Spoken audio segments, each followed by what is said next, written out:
The U.S. is strengthening sanctions on China over its genocide against ethnic minorities. A new bill from the Senate bans imports from China's Xinjiang region.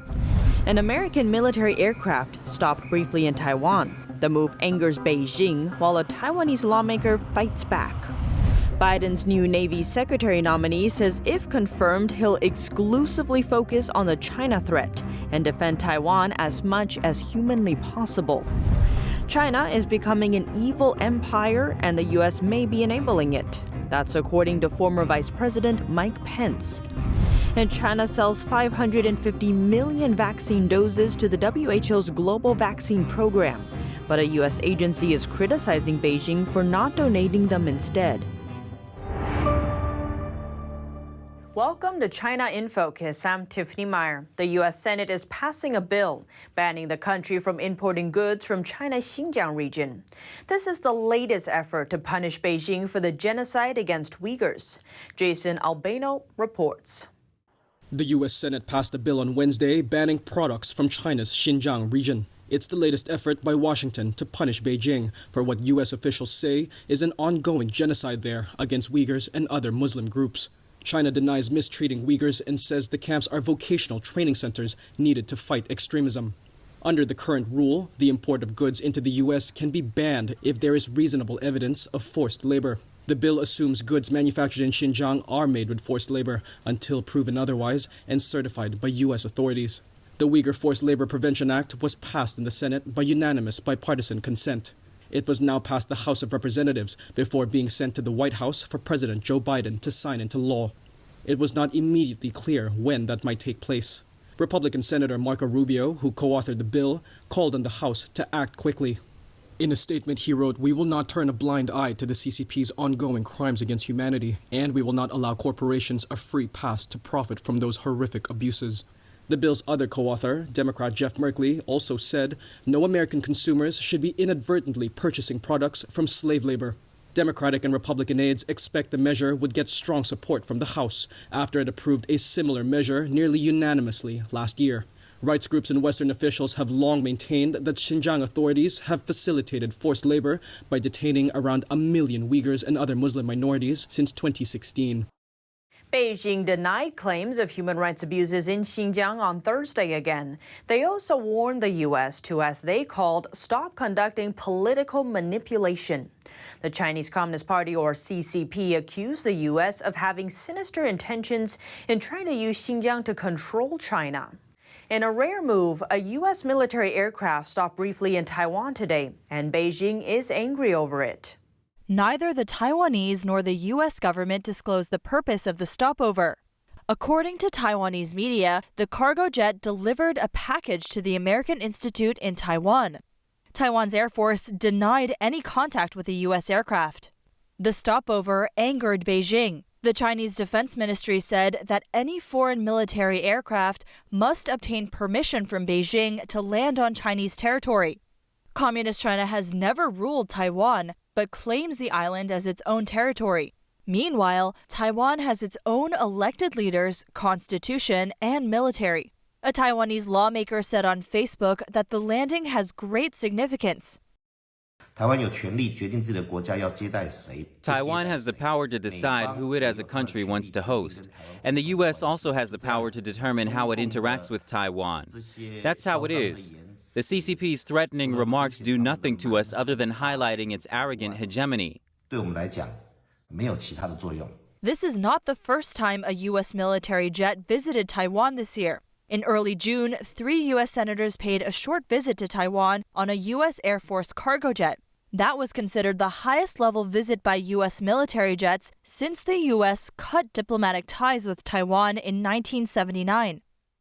President Biden's Navy Secretary nominee, Carlos Del Toro, is saying that if confirmed, he will exclusively focus on the China threat and defend Taiwan as much as humanly possible.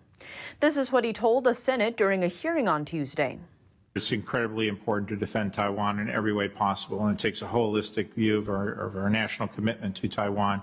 We should be focused on providing Taiwan with as much self-defensive measures as humanly possible. And if confirmed in the Navy, I'm going to be exclusively focused on the China threat and exclusively focused on moving our maritime strategy forward in order to protect Taiwan and all of our national security interests in the Indo-Pacific theater. Del Toro was responding to questions from Senator Rick Scott. Scott mentioned that in recent war simulations, the U.S. would have trouble defending Taiwan amid a Chinese invasion. Overall, it seems Del Toro views Beijing as a prominent threat to the U.S. Navy. China, with its autocratic system and its determined incursion into the South China Sea and globally, presents a constant naval threat. Del Toro was born in Cuba and graduated from the U.S. Naval Academy. He served in the Navy for 22 years and once commanded a warship. Former U.S. Vice-President Mike Pence made a sobering remark regarding China Wednesday. In his toughest words to date, he said China is becoming an evil empire and the U.S. may be enabling it. The Chinese Communist Party is the greatest threat to our prosperity, security, and values on the face of the earth.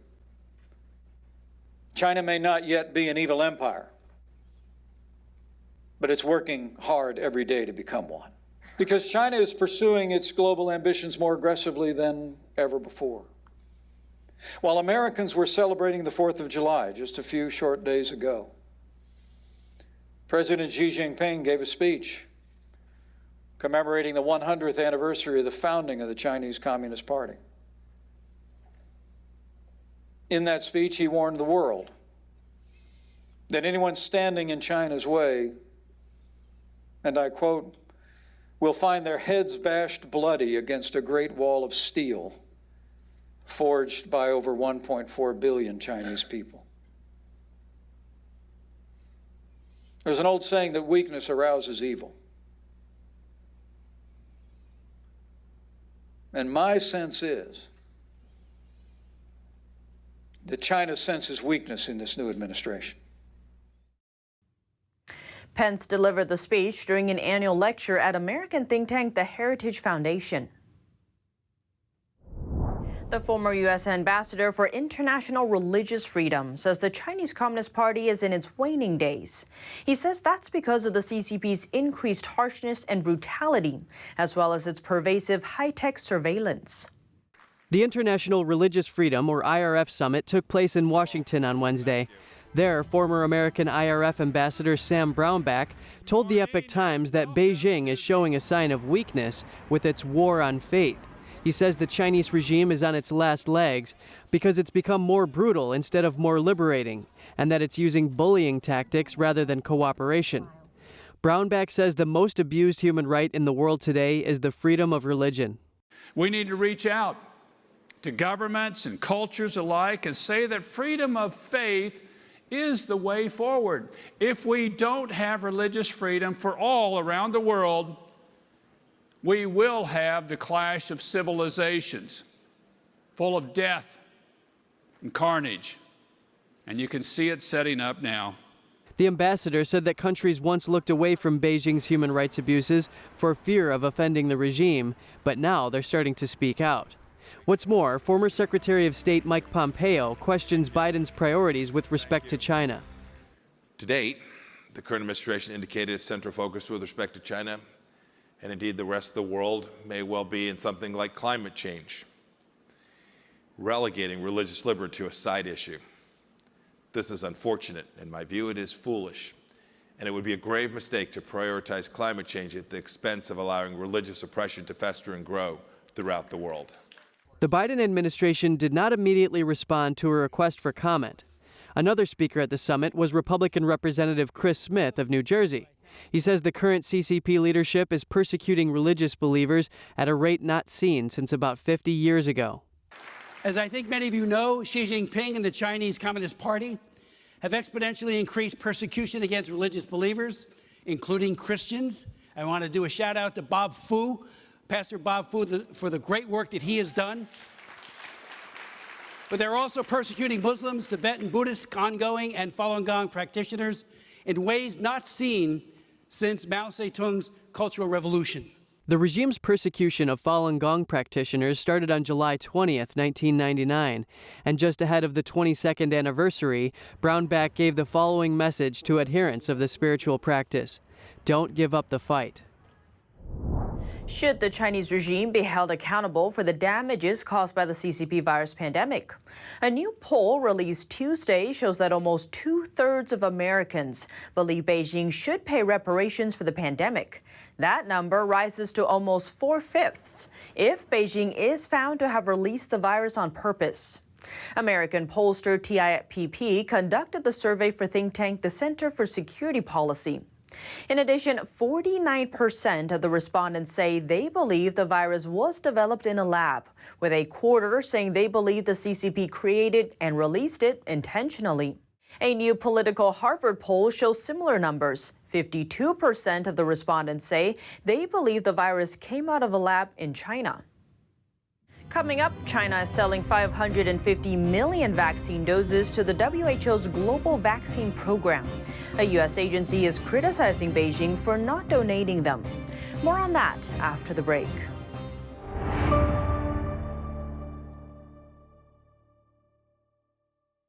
Don't let YouTube decide what information you get. That's your choice. YouTube is deleting our videos and cuts you off from a source of honest reporting. Make sure you don't lose access to NTD's news content, and take a quick moment to subscribe to our newsletter so no matter what happens here, you'll keep your access to a trustworthy news source.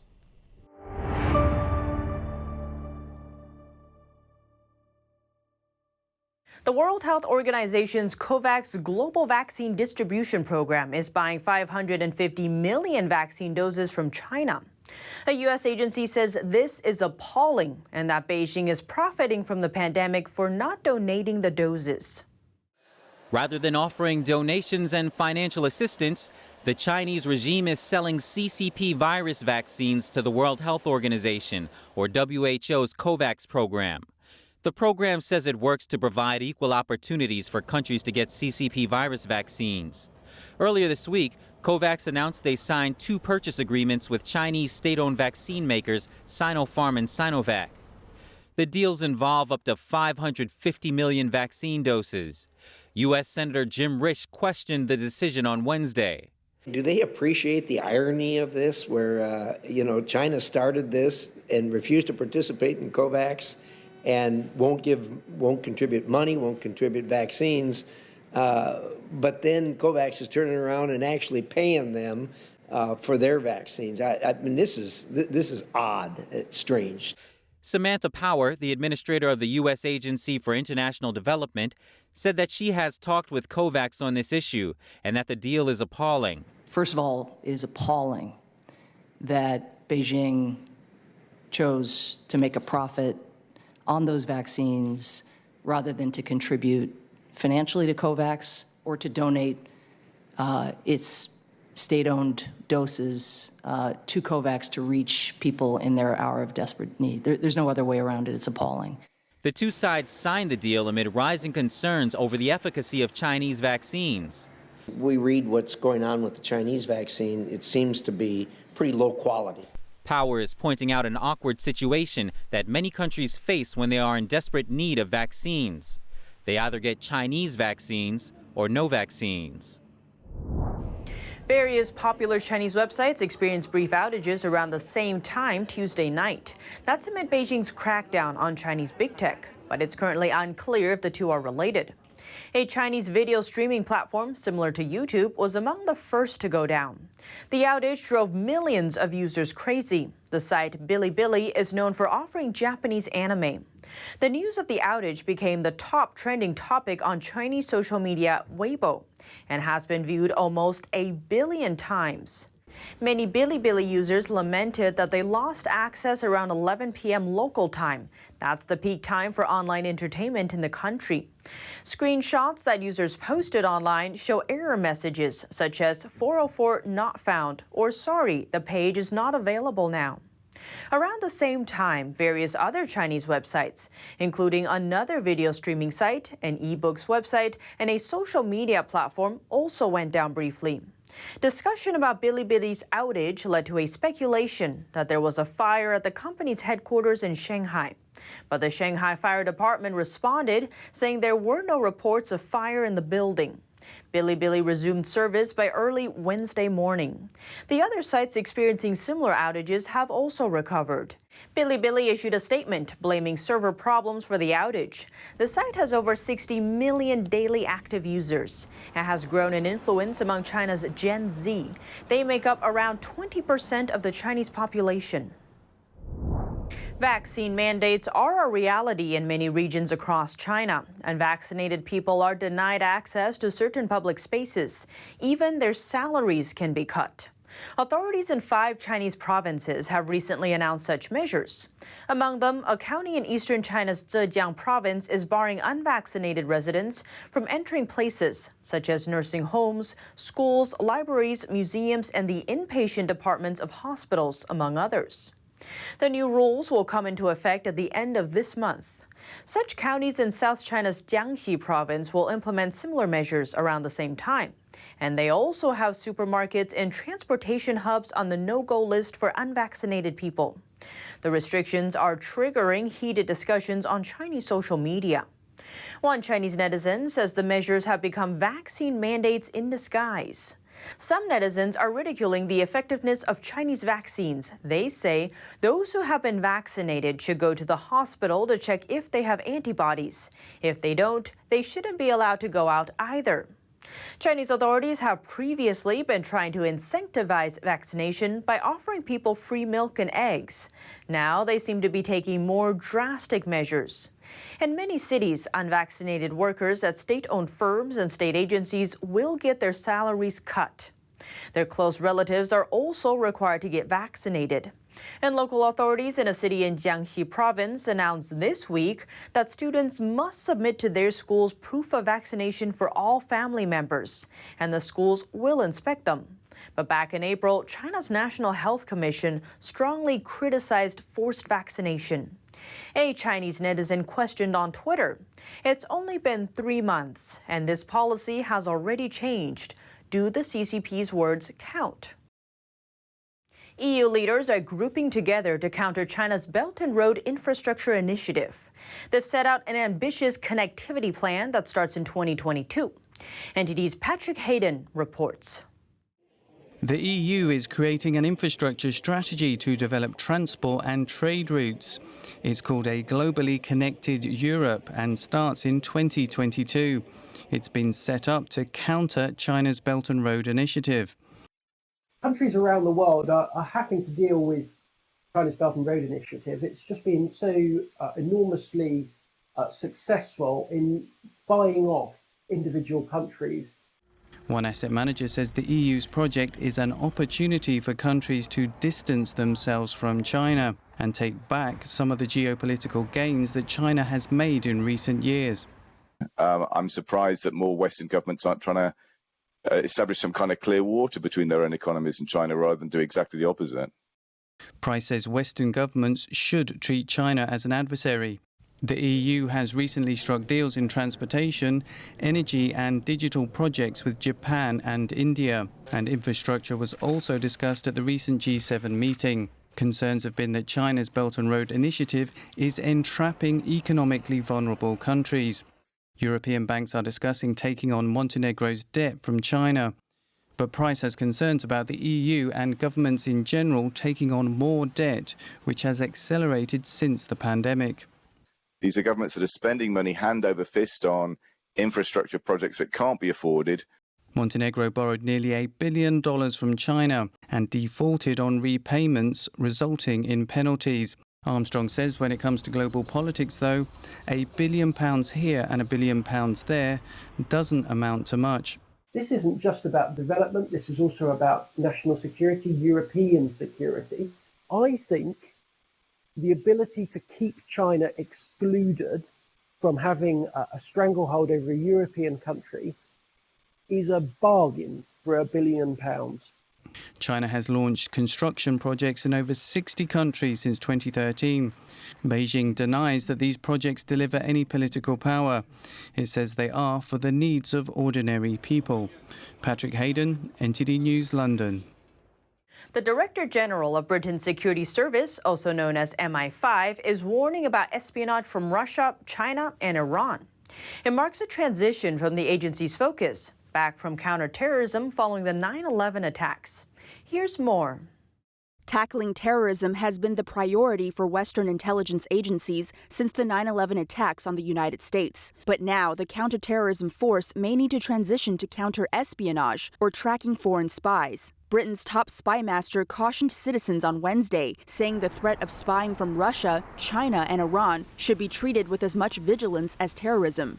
The activity MI5 encounters day by day comes predominantly in quite varying ways from state or state-backed organizations in Russia, China, and Iran. Director General Ken McCallum made the speech in London, the headquarters of Britain's security service MI5. In 2018, a nerve agent attack struck in England, targeting a former Russian double agent. Since then, MI5 has disrupted hostile power activity that might have resulted in an attempted killing. As a nerve agent attack in Salisbury shows, some hostile actors are prepared to come here to kill. Others are more cautious and seek to lure or coerce individuals to travel out from the UK to other countries, where they can be detained or abducted or harmed. McCallum explained MI5's biggest job is still tackling terrorism. He also cautioned against the dangers from Syria and Afghanistan, but said attention should focus on state actors. British spies say China and Russia have sought to steal commercially sensitive data and intellectual property, and have tried to interfere in domestic politics by sowing misinformation. The British government is not using its powers to block a Chinese-controlled firm from taking over the UK's largest chipmaker. Parliament members are accusing the government of running a Project Kowtow. During an urgent question at the Commons on Thursday, MPs ask why the government hasn't intervened in the sale of a semiconductor company in Wales to a Chinese-owned firm. Sir Geoffrey Clinton-Brown says it is completely inconsistent if the government allows the takeover of Newport wafer fab after banning Huawei's equipment over national security fears. The Prime Minister also stated that we need to be more self-reliant. And he said that he was told that it costs £9 billion to build a semiconductor factory. Why would we allow such a sophisticated national infrastructure to be sold? Newport wafer fab is the UK's largest semiconductor manufacturer and employs 450 people. Shadow Business Minister Chi Onwara says the government should use powers in the National Security and Investment Act to urgently scrutinise this takeover. This is a critical test of whether the government is willing to use these new powers or not, which goes to the heart of what kind of industrial strategy we have and what kind of country we want to be. Former Conservative leader Sir Ian Duncan-Smith says the government is in an unholy mess over its approach to business deals involving China.